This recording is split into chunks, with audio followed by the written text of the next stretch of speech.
আসসালামু আলাইকুম। গত কয়েকদিন যাবত আমরা একটা মোটামুটি টেনশনের মধ্যে আছি। সেটা হচ্ছে যে আমাদের এই গাভীটা এর পাশাপাশি এটার সাথে আরেকটা গাভী আছে, সেটা আমি আপনাদেরকে দেখাবো। এই দুইটা গাভীর বাচ্চা দেওয়ার কথা, কিন্তু এই বাচ্চা দেওয়ার মানে যে তারিখটা আছে সেই তারিখের ওভার হয়ে গেছে, এখন যে কোনো সময় দিতে পারে। যে কারণে হচ্ছে আমরা কোথাও বেরোতেও পারতেছি না, কারণ আমাদের যেহেতু অনেকগুলা খামার বলতে আমাদের হাঁসের খামার, মুরগির খামার বা অন্য যে খামারগুলো আছে ওই খামারগুলোতেও আমাদের তেমন একটা সময় দেওয়া হচ্ছে না এখানে থাকার কারণে।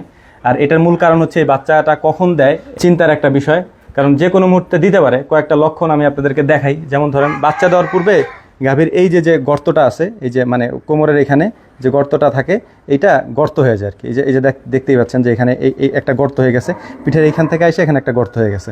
আর এই সাইডেও সেম, এই সাইডেও সেম, এখানেও এসে এখানে একটা গর্ত হয়ে গেছে, মানে এই জায়গাটা গর্ত হয়ে যায়। আমরা যেটা আর কি আমাদের লক্ষণ হিসেবে যেটা বুঝি। আর আরেকটা লক্ষণ হচ্ছে যে এই যে বাটগুলো আছে, এই বাটগুলো হচ্ছে যে একেবারে শক্ত হয়ে যায়, মানে এটা এখনও শক্ত হয় নাই, মানে এখনও বাচ্চাদের মতো ওয়েতে আসে নাই। এই বাটগুলো একেবারে মোটা হয়ে শক্ত হয়ে যায়। মানে ওই যে আমরা দেখবেন যে অনেক সময় বাচ্চা যখন পানানো হয় আর কি, দুধ পানানোর পরে ওলানের অবস্থাটা যেরকম হয় ওরকম একেবারে টাইট হয়ে যায় আর কি। তো এই মানে বিষয়টাও আমরা লক্ষ্য করি, বা আমরা বিশেষ করে আমাদের ক্ষেত্রে বলতেছি, ভাই কার ক্ষেত্রে কেমন হয় আমি জানি না। আমাদের খামারে যে সব বিষয়গুলো আমরা দেখি সেগুলো আমি আপনাদেরকে জানানোর চেষ্টা করি। তো এইটা হচ্ছে টাইট হয়ে যায়। এই টাইট হওয়ার ফলে হচ্ছে যে আমরা বুঝতে পারি যে হয়তো 2-1 দিনের মধ্যে বাচ্চা দিবে। আর এইটা হচ্ছে আমরা মেন একটা লক্ষণের মধ্যে ধরি, যে এই যে গর্তটা হয়েছে এটা সব গরুরই হয়। যেমন এই যে এই সব গরুর কিন্তু এখানে গর্তটা নাই এখন। হ্যাঁ, এটা যদি বাচ্চা দিত, মানে এটা যদি প্রেগনেন্ট হইতো, যেটা এটা প্রেগনেন্ট না, এটা প্রেগনেন্ট হলে এখান থেকে নিয়ে এখানে এসে গর্ত হয়ে যেত। হ্যাঁ, এরকম কোমরের কাছে হয় আর কি। অনেক গরুর আবার এরকম হয়ও না, কিন্তু যেসব গরু একেবারে লেভেল থাকে, সমানই থাকে, কিন্তু বাচ্চা দেওয়ার সময় গর্ত হয়, তখন আমরা বুঝি যে বাচ্চা দেওয়ার সময় হয়ে গেছে আর কি। তো আলহামদুলিল্লাহ, হয়তো 2-1 দিনের মধ্যে এটা বাচ্চা দিবে। আর আপনারা দোয়া করবেন। আমরা আসলে এটা নিয়ে অনেক মানে টেনশনের মধ্যে আছি, কারণ একটা হইলে কোনো সমস্যা ছিল না, এটার সাথে আরও একটা আছে, আমি আপনাদেরকে সেইটাও দেখাচ্ছি, চলেন। এই হচ্ছে আলহামদুলিল্লাহ আর একটা গাভী। এই গাভীটারও সেম অবস্থা, তবে আমার মনে হইতেছে যে ওই গাভীটার আগে এই গাভীটা বাচ্চা দিবে আর কি। এটা আমাদের একটা দেশি গরু আর কি, দেশি গরু বলা যায়। দুইটা গাভী যেহেতু একসাথে বাচ্চা দিবে, এই কারণে একটু টেনশন বেশি। কারণ হচ্ছে যে কোনটা কখন দিবে, যে কারণে আমরা আগেই বলছি যে বেরোইতে পারি না এখন। আর মানুষের অনেক বেশি চাপ থাকার কারণে আমাদের আরও একটা প্রবলেম হয়ে যায়। এটা আসলে বোঝানো যায় না মানুষের, আসলে মানে আপনারা আমি যতই বোঝাই আপনি বুঝবেন না। দেখা যায় যে আমরা বলি যে শুক্রবারের দিনে আসেন আমাদের সাথে দেখা করেন, দেখা যায় যে মানুষ শুক্রবারের দিনে আসবে না, অন্য সারা সপ্তাহ মানুষ আসতে থাকে আর কি। এটা একটা অনেক বড় আমাদের জন্য একটা সমস্যা। এটা আমরা অনেকবার আপনাদেরকে বোঝাইতে চাইছি, আমাদের কথা কে শোনে আর কি। আলহামদুলিল্লাহ, গতবারের তুলনায় এবার ওলানটা খুব ভালোভাবে ছাড়ছে, মানে একটু বড় হয়েছে। গতবার হয়তো এরকম ছিল না। আর আমাদের এখানে আসার পর, যেহেতু এটা আমরা গতবারই আনছি, গতবার আনার পরে ওর বাচ্চাটা হচ্ছে যে এই বাচ্চাটা সহ আমরা কিনে আনছিলাম। অনেকে হয়তো দেখছেন যে এই ষাঁড় বাছুর সহ আমরা কিনে আনছিলাম। এই ষাঁড় বাছুরটার আরও একটা বৈশিষ্ট্য আছে, আমাদের একটা বাচ্চার লাম্পি স্কিন ডিজিজ, যেটা এলএসডি বলে, সেটার একেবারে মুমূর্ষু অবস্থা হয়ে গেছিলো। আমাদের ওই দরজার ওইখানে এটার আমি শোয়া রাখছিলাম, অনেকে বলতেছিল যে মনে হয় মারা গেছে আর কি।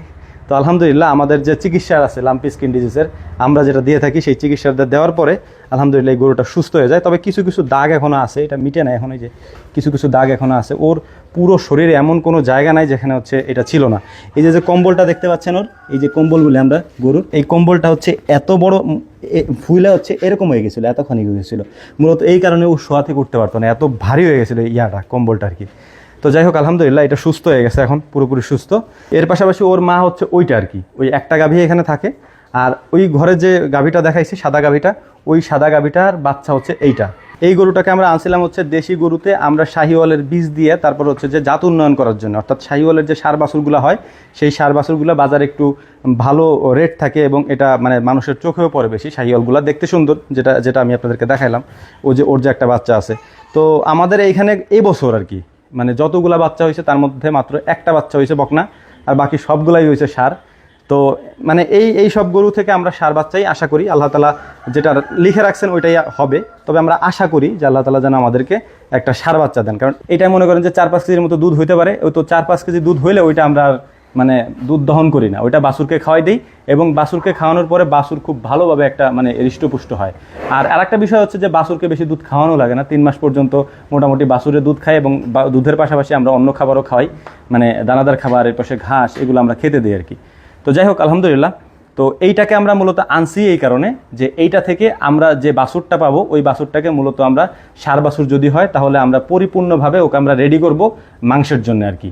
আর অন্য যে গাভীগুলো আছে, যেগুলো ফ্রিজিয়ান হাই পার্সেন্টেজের বীজের বা বকনা বা গাভী, তো ওইগুলা থেকে আমরা আসলে দুধটাই আশা করি। তো দেশি গরুর একটা বৈশিষ্ট্য হচ্ছে এগুলা প্রতি বছরে বছরে বাচ্চা দেয়, এটা একটা মানে ভালো দিক। এটা আপনারা যারা পুরাতন খামারি আছেন তারা বুঝবেন যে বছর বছর যদি কোনো গরুর বাচ্চা দেয় ওইটাতে আলহামদুলিল্লাহ অনেক বেশি লাভও হয় আর কি। কারণ একটা বাছুরের দাম এখন আপনি প্রায় লাখ টাকার কাছাকাছি হয়ে যায় আর কি, যদি ভালো একটু গ্রোথ হয়, এটার নিচে আপনি পাবেন না। তো যাই হোক আলহামদুলিল্লাহ, আমাদের জন্য দোয়া করবেন যাতে করে একদিন আগে পরে বাচ্চাটা দেয় আর কি। দুইটা যদি একদিনেই দেয় তাহলে একটু মানে প্রবলেম হয়ে যায়, যেহেতু এই কাজগুলো আবার সবাই পারে না, মানে এই বাচ্চাগুলো টেনে বের করা, আবার হচ্ছে যে এগুলো টেক কেয়ার করা, তো আমাদের ক্ষেত্রে একটু সমস্যা হয়ে যায়। আর আমি আপনাদের কাছে আবারও অনুরোধ করে বলবো যে আমাদের এখানে যারা আসেন ভাই, শুক্রবার বাদে অন্য কোনো দিন আমাদের এখানে না আসার জন্য এটা আমার অনুরোধ থাকবে আপনাদের কাছে। কারণ আমরা আসলে কাজ করতে পারি না, আমাদের মূল কাজটাই হচ্ছে কাজ। এখন আমরা যদি কাজই না করতে পারি, এতগুলো গরু, ছাগল, হাঁস, মুরগি, মাছ যদি আমরা ঠিকমতো কাজ না করতে পারি ভাই, আমাদের অনেক লস হয়ে যায় বিশেষ করে। আর আরেকটা বিষয় আপনাদেরকে আমি বলি, ধরেন আমরা নিয়মিত যদি কাজ না করতে পারি, দেখা যায় এখানে আজকে 2টা মুরগি মারা গেল, তো ওইখানে 2টা হাঁস মারা গেছে, পুকুরে 4টা মাছ মারা গেছে। এখন এগুলোর তো সমাধান করতে হবে, মানে সমস্যা তো হবেই, যেহেতু এগুলা জীবন্ত প্রাণী, সমস্যা হবেই। তো এই সমস্যাগুলো তো আমাদের সমাধান করতে হবে। তো সমাধান করার জন্যই মূলত হচ্ছে যে আমরা প্রতিনিয়ত এদের সাথে কাজ করি, বা এদের গোসল করানো, খাওয়া দাওয়া করানো, এইসব জিনিসগুলো যদি দেখাশোনা পর্যন্ত না করতে পারি, মানে এরকম একটা পরিস্থিতি হয়ে গেছে, এই জন্য আমি আপনাদেরকে বলতেছি যে আমরা দেখাশোনাটাও ঠিকমতো করতে পারছি না আর কি, মানে মানুষের চাপে। তো আমাদেরকে শুক্রবার ছাড়া অন্য কোনো দিন মানে আমাদের এখানে না আসার জন্য আমরা বিশেষভাবে অনুরোধ করতেছি। এতে করে হবে কি, আমরা কাজ করতে পারবো ইনশাআল্লাহ, আপনাদেরকে আরও ভালো ভালো জিনিস আমরা দেখাইতে পারবো, পরামর্শও দিতে পারবো ইনশাআল্লাহ।